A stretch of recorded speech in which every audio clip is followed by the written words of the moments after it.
자, 여러분 안녕하세요. 수치 해석 10월 1일 추석 연휴에 휴강에 대한 보강을 시작하도록 하겠습니다. 자, 10월 1일자 보강 수업이에요. 보강 수업인데 우리 05반, 03반, 03반, 05반 공통으로 수업을 하도록 하겠습니다. 여기 03반, 05반 동일하게 보강에 대해서 동영상을 LMS에 올려놓도록 할게요. 자, 동영상 찍는 환경이 조금 어, 달라져서 약간 마이크 소리나 조금 다를 수가 있는데 여러분 마이크 소리 좀 이게 작게 조금 약간 작게 들릴 수도 있고 잡음이 있을 수 있는데 적절하게 여러분 오디오를 조정해서 여러분 듣기 바래요. 수업을 그렇게 길게 하진 않을 거예요. 우리 정상 수업 75분인데 75분만큼 그렇게 길게 하지 않고 한 40분, 30분, 40분 정도 수업을 할 예정이고 오늘 수업 내용 중요한 내용이니까 꼭 잘 듣기 바랍니다. 자, 우리 수업을 하기 전에 내가 저기 공지사항에 중간고사 공지사항을 올려놨었죠. 중간고사 일정에 대해서 공지사항을 올려놨는데 내가 잘못 올려놓은 게 있어요. 10월 22일이 아니고 10월 20일이에요. 10월 20일 화요일 저녁 7시에서 9시까지 이렇게 수업을 하도록 하겠습니다. 시험을 치도록 하겠습니다. 22일이 아니더라고. 내가 착각해가지고 화요일이 22일인 줄 알았더니 22일이 아니고 20일 화요일이에요. 화요일 20일 저녁 7시에서 9시 중간고사. 원래는 보통 나는 수업 보통 일반 과목에서 시험을 한 1시간 30분 정도 보통 기말이나 뭐 중간고사도 이렇게 쉬는데 뭐 2시간 잡은 건 넉넉 잡은 거고 1시간 반 정도 시험 분량으로 중간고사를 낼 예정이에요. 요거 있고 그 다음에 하나는 9월 30일자 홈워크 넘버 몇 번이죠? 4번인가? 네 번째 홈워크인가요? 홈워크를 하나 LMS에 올려놨으니까 여기 있죠? 수치에서 9월 30일 숙제 03반, 05반 동일하게 6장 연습 문제 푸는 거 6.3 BC 여기 보면 6.3 BC 있죠? 그러니까 6.3에 B번, C번이에요. A번 필요 없고 그 다음 6.12 문제, 6.19 문제인데 예를 들어서 6.3의 B는 손으로 풀기 문제고 6.3의 C는 교재 174페이지에 뉴턴합스 매트랩 함수 사용해서 한번 풀고 그 다음에 6.3의 C를 매트랩의 루트 함수를 사용해서 서로 이 답을 비교를 한번 해보세요. 루트 함수 쓰면 바로 루트가 나오죠. 뭐 굉장히 짧게 매트랩 함수 루트를 사용해서 프로그램 만들 수가 있어요. 그 다음 6.12도 마찬가지고 교재 174페이지 뉴턴합슨 함수 이용해서 루트를 구해보고 그 다음 매트랩의 루트 함수도 사용해서 풀어보고 서로 그 두 개의 답을 비교를 해보세요. 6.19는 F0 함수 이용하는 거예요. 이것도 뭐 아주 간단합니다. 그 다음에 7장도 문제가 많은데 그 중에서 네 문제 이렇게 있어요. 7.11에 ABC 풀어보고 그 다음에 7.2에 A 트랩 함수로 그래프 출력하고 7.2b에 교재 208페이지의 골든 섹션 방법 사용해서 풀어보고요. 7.33은 매트랩 함수 사용해 보세요. 요거 내가 알기로 7.2 문제, 7.33 문제, 7.33 문제는 다르겠구나. 요 문제를 한번 7.33은 매트랩으로 풀기. 듀는 추석 연휴가 있으니까 기간을 조금 2주 정도 기간을 주어서 10월 13일까지 푸는 걸로. 그래서 제출은 LMS로 지난번하고 동일하게 이전에 홈워크 제출과 동일하게 제출하는 걸로 하도록 하겠습니다. 여기 9월 30일 자 숙제고요. 자 중간고사 일정하고 그 다음에 홈워크 설명했죠. 자, 요 정도로 넘어가고요. 그 다음에 자 슬라이드로 넘어가서 05번은 뉴턴 랍슨 메소드를 설명을 했었는데 03번은 수업에서 시간이 모자라 가지고 부족해서 뉴턴 랍슨 메소드를 설명을 하지 못했어요. 어떤 방법? 루트를 옵티마이제이션이죠. 최대 최소 구하는 문제. 우리가 뉴턴 랍슨 어디서 나왔어요? 처음에 루트를 구하는 문제에서 나왔죠. 루트를 구하는 문제. 루트를 구하는 문제를 옵티마이제이션에도 그대로 이용을 할 수가 있습니다. 왜냐하면 여러분이 알다시피 어떤 그래프 함수가 있는데 최대 최소라는 것은 최소가 하나가 되도록 그려볼까요? 이렇게 이 지점이 x의 OPT x축에서 x의 가장 최소가 되는 민이 되는 위치가 되겠죠. 민이 되는 위치는 뭐죠? fx의 제로 루트가 아닌 f 프라임의 요 위치에서는 f의 x의 OPT에서 미분은 제로가 되는 위치죠. 그죠? 그래서 예를 들어서 이 그림을 x축으로 이 왼쪽에 있는 fx를 f 프라임으로 한다면 어떻게 되겠어요? XOPT 옵티마이제이션 위치에서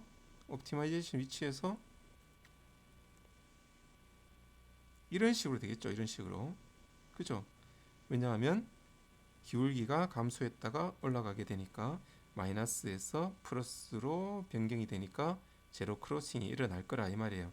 그래서 f 프라임 x에서 제로를 찾는 문제로 바뀌게 된다 이 말입니다. 그래서 루트를 구할 때 우리가 사용했던 뉴턴 랍슨 메소드를 그대로 옵티마이제이션에서 사용할 수 있는데 어떨 때 어떻게 f 프라임 x가 제로가 되는 위치를 찾으면 그대로 뉴턴 랍슨을 적용을 할 수가 있다 이 말이에요.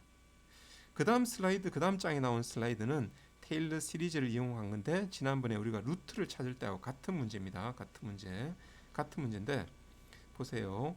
xk 플러스 1 위치에서의 함수 값은 x의 k 그 다음에 더하기 x 프라임의 x의 미분 요거는 k라는 것은 이터레이션으로 생각해도 되겠죠. 이터레이션 넘버 k 요건 뭐였어요? 델타 x로 해도 되고 아니면 또는 h 인터벌로 해도 되죠. 인터벌이었죠. x k와 k 플러스 1 사이에 얼만큼 인터벌이 있는가. 우리가 이전에 루트에서는 이렇게 h로 표시했죠. h로 이렇게 표시를 했었어요.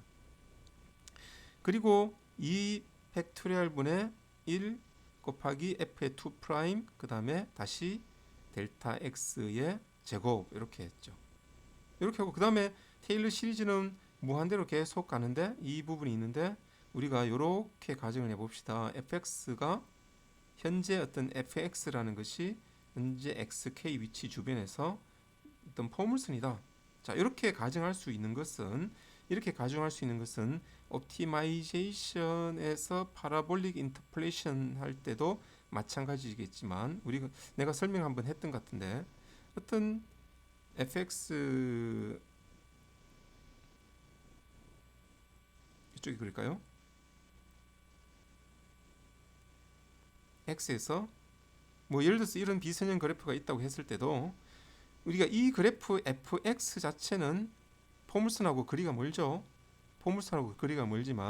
우리가 x의 k 위치가 이쯤 된다면 그 주변에서는 보면 우리가 그 주변만 보자면 이 주변은 우리가 포물선으로 피팅을 할 수가 있다는 거예요. 이 fx는 포물선을 어떻게 ax 제곱 플러스 bx 플러스 c로 포물선으로 피팅을 할 수 있어서 파라볼릭 인터폴레이션을 적용해서 이렇게 옵티마이제이션 최소 포인트를 찾아줬죠. 자, 이게 수학적으로는 이거는 충분히 이렇게 있을 수가 있어요. 왜냐하면 예를 들어서 요 점을 찾는다, 맥스점을 찾는다, 미인을 찾는다. 그 주변에서는 보면 여기도 포물선 이렇게 피팅을 할 수가 있어요. 그래서 로컬하게는 포물선 방정식을 적용을 하는 게 일반적으로 수학에서 이런 방법을 많이 사용을 합니다. 많이 사용해요. 자, 어쨌든 이 그래프도 있죠. 지금 이 그래프도 보세요. 이 그래프도 이렇게 그래프도 포물선 로컬로는 아주 포물선이라고 가정을 해보면 이렇게 쿼드래틱 펑션 또는 2차 방정식 또는 포물선 방정식으로 가정하면 f를 세 번 미분해버리면 제로가 되죠. 그래서 f 세 번 미분한 이 이유는 전부 다 없어요. 제로가 돼. 나머지는 여기서 끝이에요. 뒤쪽은 제로가 되기 때문에. 자, 그래서 우리는 지금 요 미분 포인트, 요 미분이 f 프라임 x는 제로가 되는 위치를 찾기 때문에 요 놈을 미분을 한번 해봅시다. 미분. 그러면 f의 프라임의 x의 k 플러스 1은 어떻게 되냐면 요거 미분, 요렇게 미분되죠. 그다음 요거는 뭐예요? 요거는 콘스탄트가 된 거예요. fx를 2차 방정식으로 요렇게 가정하면 두 번 미분하면 뭐만 남아요? 요걸 fx를 두 번 미분하면 c만 아니구나. a만 남죠. 예. 예, a 다 없어지고 요놈 a만 남죠. a 부분만 남죠. 어떻게 2a가 남겠네. 어쨌든 요 부분은 지금 현재 콘스탄트가 돼요. 콘스탄트. 그래서 콘스탄트가 되기 때문에 콘스탄트는 없어지고 남아 있는 것은 이렇게만 남아 있습니다.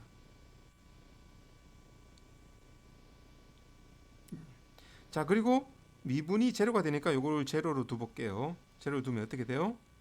제로로 두면 x의 k 플러스 1은 이런 공식이 나옵니다. 뭐하고 닮았어요? 지난번에 루트를 찾는 문제하고 동일하게 닮았죠. 루트를 찾는 문제도 뭐였어요? x k 플러스 1은 xk 마이너스 f 분모가 미분이었죠. xk 분의 f의 xk 이렇게 됐죠. 요 이퀘이션이 뭐였어요? 루트를 찾는 거. 요거는 최대 최소 찾는 문제, 옵티마이제이션이라는 거예요. 그래서 같은 문제다. 사실은 얘는 옵티마이제이션이고 얘는 루트를 찾는 문제이다. 같은 문제입니다. 같은 뉴턴 납선이에요. 단지 이 부분이 분자 분모, 이 부분이 분모가 2'이 되고 분자가 1'이 된다. 1차 미분, 2차 미분 된다. 그 차이밖에 없습니다. 왜냐하면 다시 말하지만 루트를 찾는 문제는 fx, 루트를 찾는 문제는 fx는 제로를 찾는 문제이고 요거는 옵티마이제이션 찾는, 즉 최대 최소를 찾는 문제에서는 f'x가 제로인 걸 찾아야 되니까 한번 미분을 하고 시작을 하면 돼요. 자, 그걸 그림으로 이렇게 표현하면 이런 그래프를 볼 수가 있겠습니다. 지금 이 빨간색 그래프가 뭐예요? f의 미분이에요. f의 미분. 원래 그림은 뭐였겠죠? 원래 그림은 요 위치에서 여기 요 위치에서 지금 이렇게 되겠다, 그죠? 이런 식으로 되겠다, 그죠?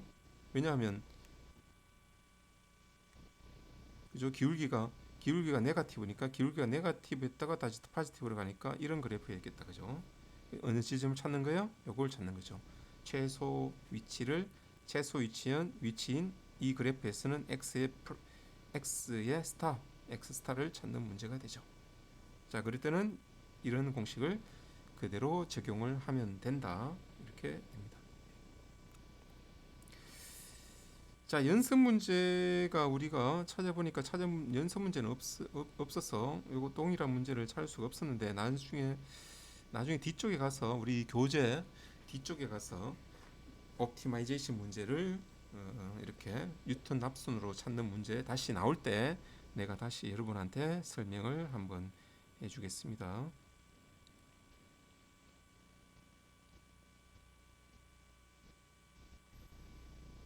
자, 그 다음에 매트랩 함수가 나오네요. 매트랩 함수. 이 부분은 5번도 하지 않았다, 그죠? 이거 뭐냐면 매트랩 함수니까 그냥 한번 보면서 눈으로 보면서 넘어가도록 합시다. f 민 어떤 의미가 민 bnd라고 보니까 바운드 또는 바운드리 이런 의미 같고, 이게 뭐죠? 골든 섹션 설치와 파라볼릭 인터폴레이션을 이용해서 최소를 찾는 함수인 같죠? mean 바운드리, 무슨 바운드리? x1, x2인 같아요. 함수는 주어지고 요 놈 fx를 주고 x1, x2는 어떤 바운드리 같아요. 구간을 정해주는 거. 한번 볼까요? 한번 보죠. 자, 여기 보면 이그젠플이 나오죠. 이그젠플이 나오는데 요거 anonymous function 정의했죠? 뭐죠? g. 그다음 여기 요거 g 함수. 이 g 함수는 우리 이그젠플에서 그때 왜 공 던지는 문제 있었죠. 그래서 요거 g는 뭐의 함수냐면 시간의 함수였어요. 그죠? 시간의 함수. 그다음에 콘스턴트는 여기다 다 주고 요 말은 아마 이 g에서 제로에서 8을 어디서부터 xl과 xu로 초기 구간을 주고 풀어봐라 이 말이겠죠. 왜냐? 이 방법은 fmin bnd는 어떤 방법과 어떤 방법을 결합한 방법이냐면 골든 섹션 설치와 파라볼릭 인터폴레이션을 결합한 방법이에요. 내가 수업할 때 이야기했죠. 수업할 때 잠깐 이야기했지만 우리가 초기 위치에서 xl과 xu에서 골든 섹션을 이용해 가지고 x1, x2를 찾게 되죠.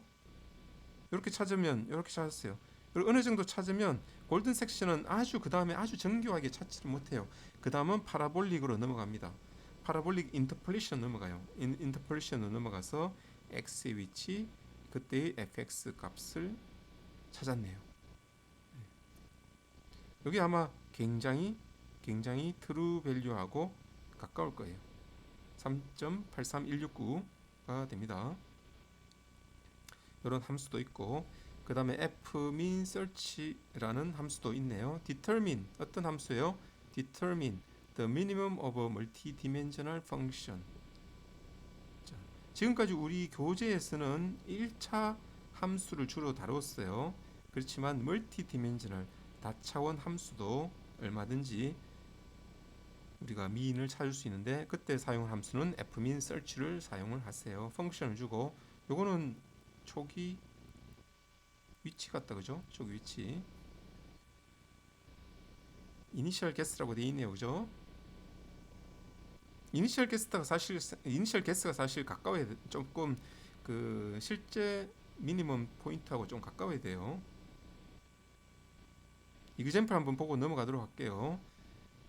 fx와 요거 2차 공간의 2차 방정식이죠. 2원 2차 방정식인데요. 보니까 2 플러스 x 마이너스 y 플러스 2x 제곱 플러스 2xy 플러스 y 제곱 이렇게 돼 있네요. 요거를 리라이트 하자. x1 x2로 x1 x2의 함수로 다시 이렇게 표현했죠. 이게 똑같아요. xy 대신에. 그러면 함수 어노니머스 함수를 이렇게 표현할 수가 있어요. 이렇게. 그리고 이 함수를 fmin search에 입력으로 줬죠. 그럼 요거 초기 구간 그렇게 주면 2차원이기 때문에 이 공간은 fxy는 2차원 함수이기 때문에 x1 최소 x2 최소가 되는 위치를 주고 그때의 f 밸류를 줍니다. 이렇게 결과가 나오네요.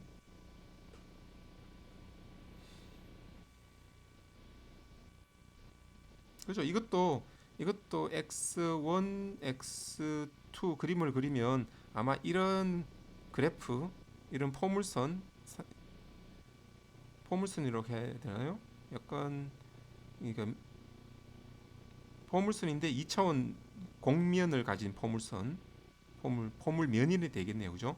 포물면이 되겠다. 그죠? 포물면이 이렇게 나오고 거기에서 최소가 되는 요 위치를 수직으로 내리면 요 미니멈 되는 위치 x1, x2가 될 거다 이 말이에요.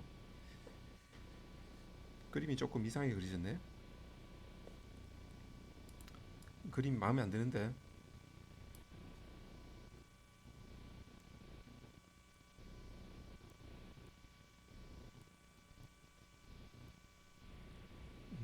어떤 그림인지 알겠죠? 여러분 우리가 빗살무늬 토기 모양, 빗살무늬 토기 모양 이렇게 있고 이렇게 돼 있는 요 위치를 수직으로 x1, x2 면에 내리면 최소가 되는 요 x1이 지금 얼마요? 여기 마이너스 1.0이고 x2가 1.5. 왜 지워졌지? 1.5가 되네요. 에이, 내가 뭘 잘못 눌러서 지워져 버렸네요. 어쨌든 그렇게 이해를 하도록 하세요. 자, 그리고 여기까지 마치고 여기까지 7장을 마치겠습니다.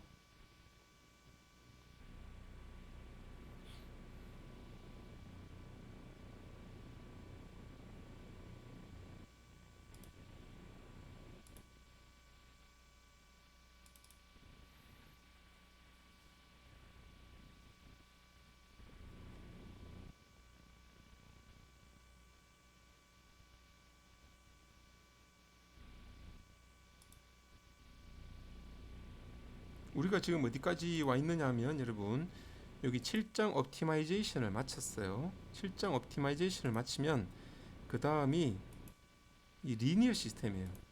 선형 시스템.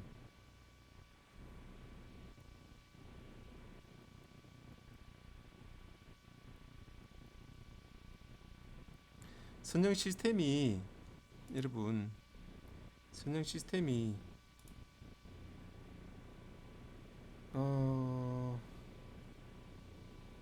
8장부터 9, 10, 11, 12, 13까지 굉장히 많이 있죠. 자, 이 선형 시스템은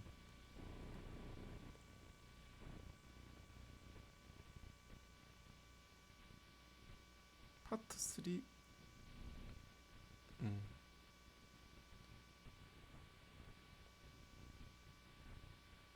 리니어 시스템은 그 선형대수 여러분 배우는 선형대수 있죠? 선형대수 부분이라고 생각하면 돼요. 예. 근데 선형대수는 여러분 한 학기 과목이잖아요. 그래서 굉장히 커요. 범위가 넓습니다. 범위가 넓은데 지금 수치 해석에서는 다시 또 이게 리니어 시스템을 챕터 5개로 이렇게 설명을 하고 있는데 선형대수 수업이 아니기 때문에 모든 선형대수에 관련된 것은 모두를 다 다루기가 굉장히 어려워요. 챕터 6개로 다루고 있는데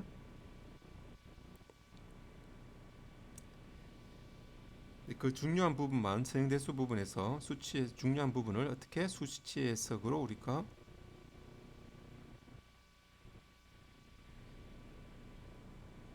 수치 해석을 이용해서 어떻게 솔루션을 구할 것인가를 우리가 한번 살펴보도록 하겠습니다. 이 살펴보는데 실제 이렇게 지금 그 동영상 수업으로는 실제 진도는 나가지 않을게요. 진도는 나가지 않고 선형 시스템의 어떤 기본적으로 여러분이 알아야 하는 매우 중요한 개념을 한번 이야기해 보도록 할게요.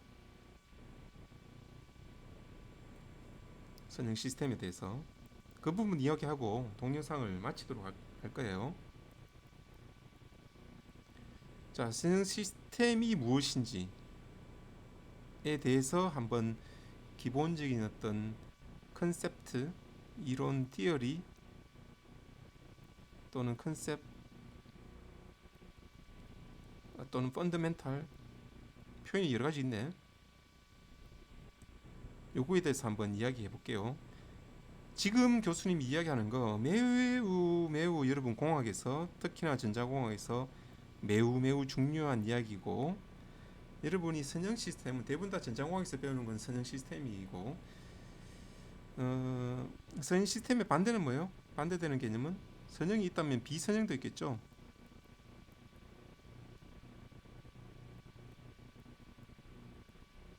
비선형 시스템도 있겠죠.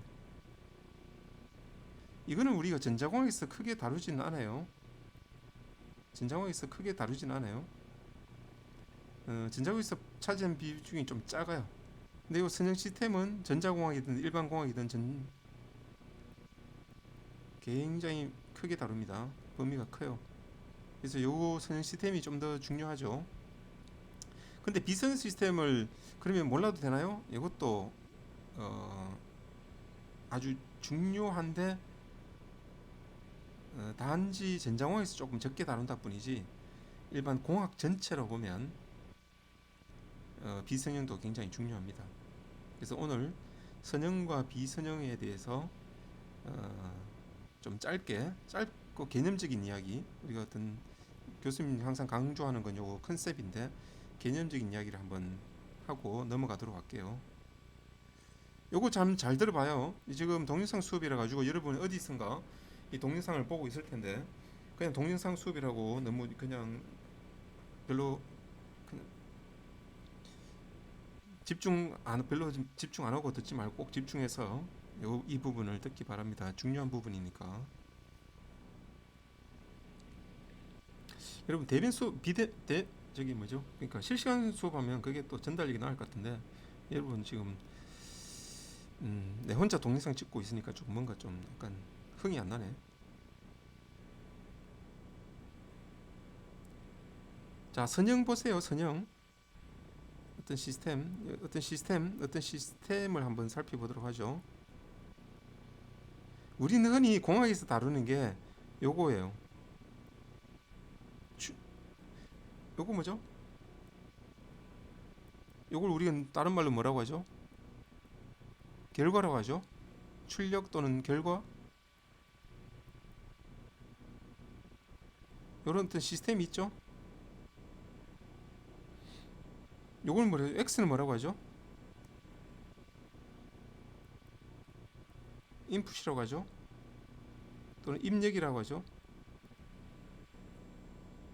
또는 원인이라고 하죠. 원인 결과의 좀 상대적인 원인이니까. 자, 요 시스템을 이렇게 A라고 표현해 볼게요. 아주 쉬운 내용부터 시작합니다. 쉬운 내용부터 시작해야 여러분이 차근차근 이 쉬운 개념을 확장을 할 수가 있으니까.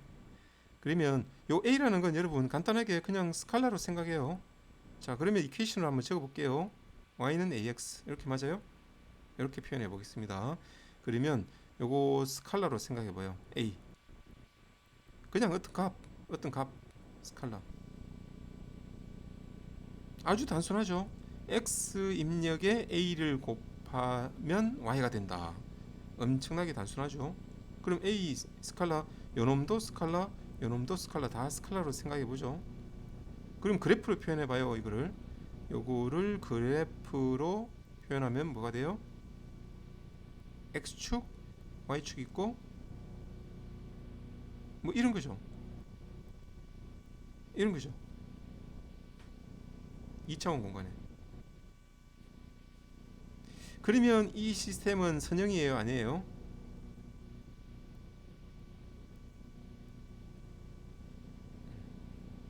자, 물어봅시다. 여러분 지금 실시간 수업이 아니니까 여러분 답을 볼 수는 없지만 마음속으로 한번 생각을 해보기 바래요. 이 시스템은 선형이에요, 아니에요? 이런 그림들 여러분 공학 배우면서 많이 나오죠. 전자공학 다른 수업에서 여러분 다루는 시스템이 다 이런 거죠. 이런 형태죠. 입력이 주어지고 출력이 주어지고 그 안에 뭔가 A라는 값이 있는 것. 아마 다른 수업에서 흔히 Y는 AX로 가면 이놈은 선형적이다고 배웠을 거예요. 왜냐하면 보세요. A가 있고 이거 그냥 스칼라로 생각해요. Y가 아웃풋이고 AX라는 입력이 있을 때 Y는 AX. 그럼 만약에 선형이 되려면 어떻게 되어야 되냐면 X1이라는 입력이 있을 때 Y1이라는 결과가 나오려면 Y1은 뭐죠? A의 X1이고 X2라는 입력이 있을 때 Y2라는 입력은 A의 X2를 곱한 거였죠.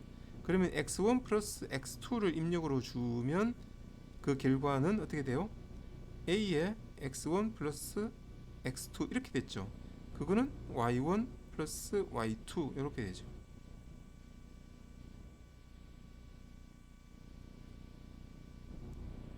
각각의 입력을 넣었을 때의 결과를 그대로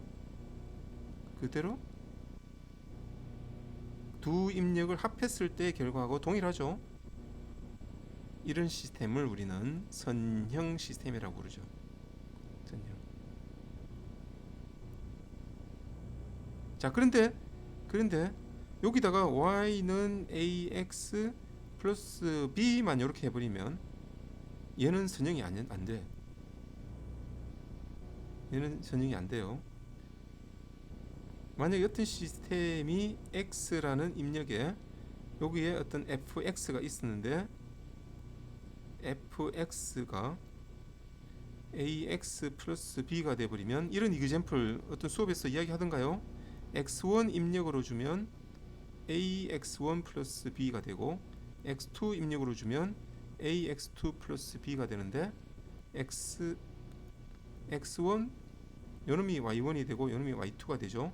x1 플러스 x2를 입력으로 주면 이 시스템에 그대로 들어가면 ax1 플러스 x2 플러스 b가 되죠. 이놈은 y1 플러스 y2가 안 되죠. 되지 않죠. 동일하지 않죠. 그래서 이런 시스템은 어떻다? 이거는 비선형이에요. 비선형. 비선형돼요. 대부분 다 선형 시스템은 굉장히 단순해. y는 ax. 자, 아직은 계속 1차원 입력이에요. 2차원 그래프를 그림을 그리지만 요놈은 fx이고 x는 1차원이에요. 요거밖에 없어. 요거 요렇게 살짝만 벗어나도 ax가 아닌 ax 플러스 b만 돼도 얘는 비선형이 돼버려요. 맞죠? 이런 건 어때요? 예를 들어 이런 거 exponential x, 이런 거 exponential x. y는 fx의 함수인데 exponential x다. 선형이에요, 비선형이에요? x1을 입력으로 넣었을 때는 exponential, 그 결과는 x1 exponential x1, x2를 넣었을 때는 exponential x2, x1 플러스 x2를 넣었을 때는 exponential x1 플러스 x2. 이거는 뭐예요? exponential x1, exponential x2 이래 되죠. 요거를 y1, 요거를 y2라고 하면 y1 플러스 y2하고 절대 다르죠. 그 이런 거는 비선형이에요. 비선형이죠. 비선형. 다 마찬가지입니다. 그죠? 이런 이그젬플, 이런 건 어때요? y는, 그러니까 y는 하지 말고 fx는 exponential x, 비선형이죠. fx는 sin x, 어떻게 돼요? 다 비선형. 삼각함수 다 비선형. fx는 log x, 이런 거 다 비선형이에요. 심지어 fx는 ax 플러스 b, 이런 거 다 비선형이에요. 우리가 아는 대부분 다 비선형이라고 생각하면 돼요. 단지 우리가 선형이라는 것은 fx는 ax, 요놈만 자 중요해요. 자, 요놈만 선형이에요. 요놈만 선형. 알겠죠? 너무 단순하지 않나? 너무 단순하지 않나? 그래도 좋아요. 요게 선형이에요. 자, 보세요. 다시 그래프로 돌아가지고 다시 그래프로 돌아가죠. 자, 그러면 자 1x가 1D 원디멘저널,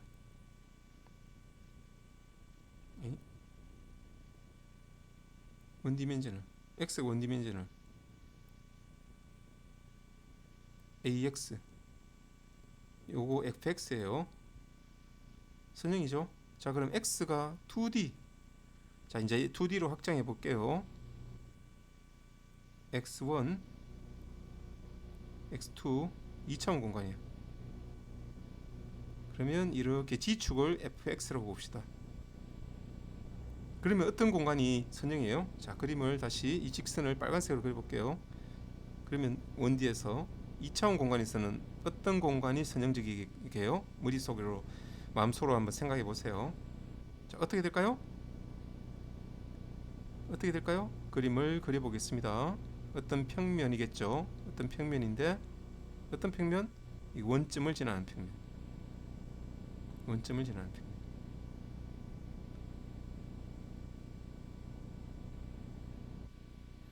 자, 이거를 그러면 x1, x2가 됐네요. 이거를 이퀘이션으로 적어 볼까요? x1 아까 전에는 x가 한 개밖에 없었는데 지금은 두 개야. x1, x2 앞에 코에피션트를 개수를 뭐로 적을래요? 아, 이렇게 적으면 될 것 같나요? 이렇게 적으면 됩니다. 맞죠? 이 공간이에요. 요게 이제 선형이에요. 선형. 아이, 형자가 잘 안 적히네. 선형. 선형 시스템. 자, 이건 시스템이니까 그림을 다이어그램을 그리면 항상 이거 지금 계속 똑같아요. x, y 요 놈은 a가 되는 거예요. 자, 그러면 오른쪽에 있는 2D는 어떻게 되나 봅시다. 2D 2차원 공간에서는 우리는 이것을 어떤 형태로 수학에서는 적을 수가 있다.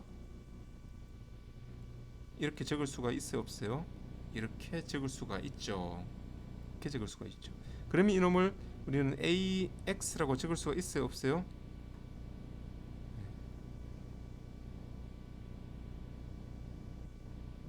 적을 수가 있습니까, 없습니까? 이거를 적을 수가 있다. 이걸 적을 수가 있다. 그러면 다시 다이어그램으로 돌아가서 X는 벡터죠. 이제 벡터가 됐죠. A는 매트릭스 fx가 됐다. 이렇게 할 수가 있습니다. 자, 이거나 똑같아요. 요 y라는 것도 결국은 fx고, 그죠? 이거나 차이점이 뭐예요? 똑같아요. 다를 게 뭐 있어요? 똑같아. 여러분이 어려워하는 매트릭스 벡터. 자, 이것도 fx는 왼쪽에 있는 1차원은 ax로 짓는 거. 여기 2차원 공간이 돼버리니까 fx는 a 매트릭스 그 다음에 벡터 이렇게 적는 거. 요 차이밖에 없잖아요. 개념은 똑같아. 개념은 똑같아. 그러니까 이게 선형이에요.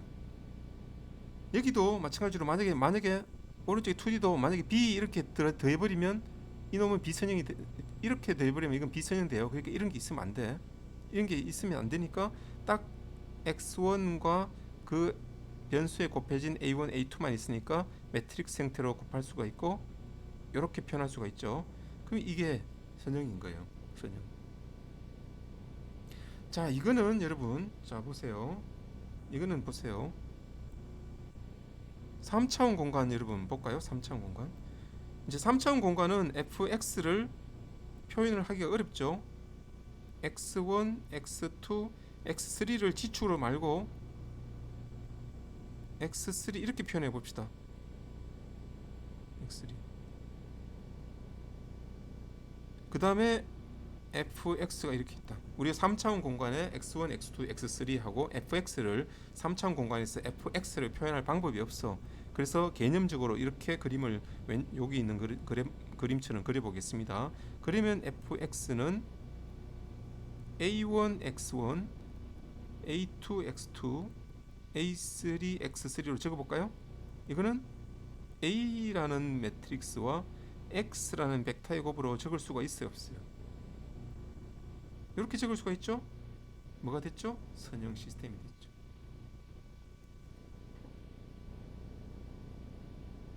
선형 시스템이 됐죠. 자, 보세요.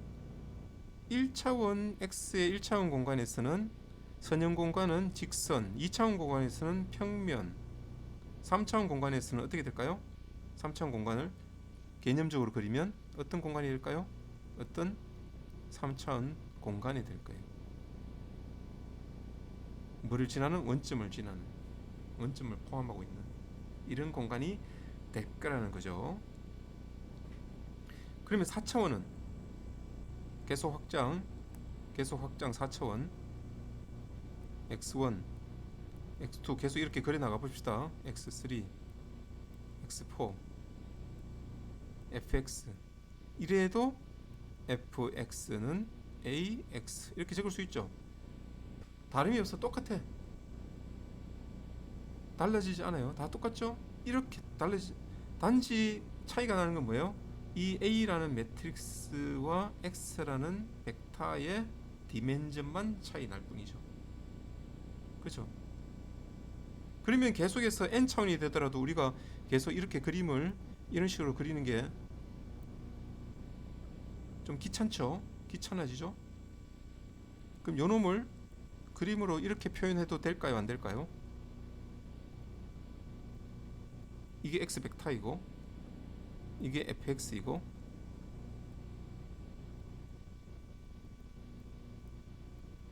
이렇게 표현해도 될까요? 안 될까요? 직선 마치 1차원 x에서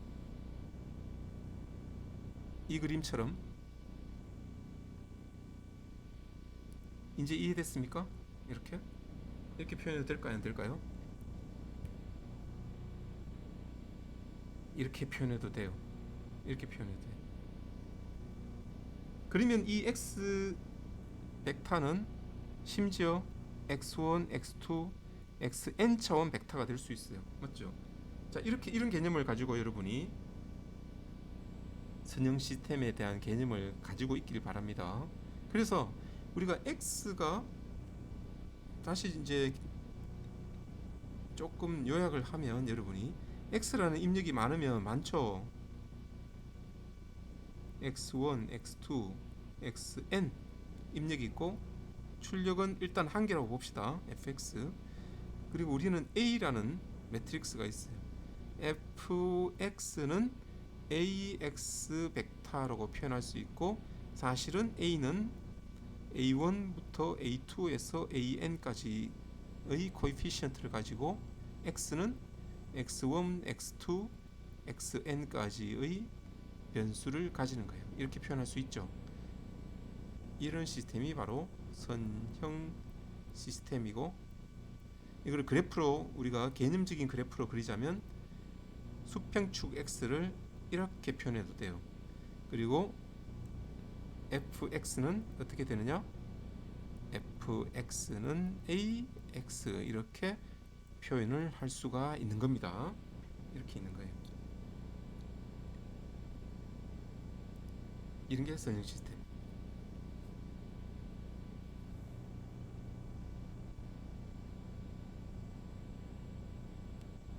알겠습니까? 이게 선형 시스템이에요. 자, 그래서 선형 시스템을 푸는 문제는 조금만 더 하고 마치면 여러분 선형 시스템을 의 솔루션은 어떤 문제를 푸느냐 하면 fx는 ax 요거를 푸는 거예요. a1, a2 풀었으면 an, x1, x2, xn 이렇게 푸는 문제. 이걸 푸는 문제예요. 자, 그러면 미지수 우리는 뭐를 풀어야 되냐 하면 요 놈을 알아야 돼요. 요거 x 요거는 입력이고 이 개수가 코에피시언트가 이놈들이 미지수예요. 이거를 푸는 문제가 바로 선형대수 문제가 되겠습니다. 선형대수의 문제예요. 자, 그걸 풀기 위해서 예를 들어서 2차원 x가 2차원으로 가정해 보세요. 그러면 fx는 어떤 x1이란 fx는 a1 x1 플러스 a2 x2가 있죠. 그럼 우리가 fx를 b1이라고 해봅시다. 요때. 그리고 또 다른 그러면 이렇게 이퀘이션이 있으면 우리가 풀고자 하는 미지수는 a1, a2 미지수 두 개 이퀘이션 안에 풀 수 있나요, 없나요? 없죠. 풀 수 없죠.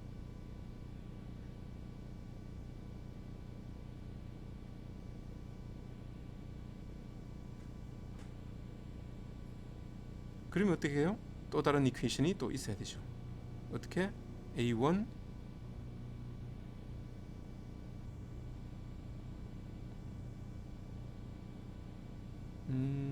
미지수를 보통은 잠깐만 여기서 잠깐 잘못 이야기했나요?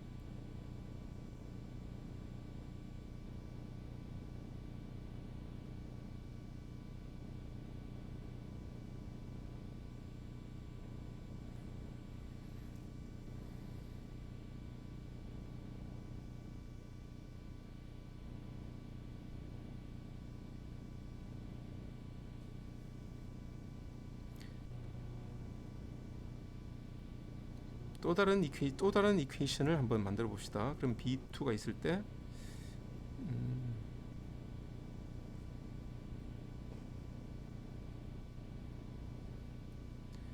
우리가 인버스 하는 문제에서는 x1, x2를 요놈을 이게 미지수가 아니고 이쪽을 미지수라고 보죠.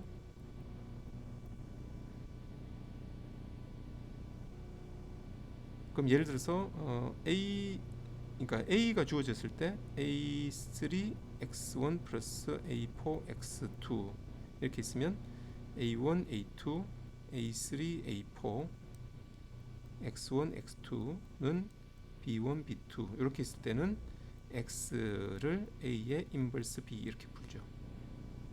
이렇게 풀게 되죠.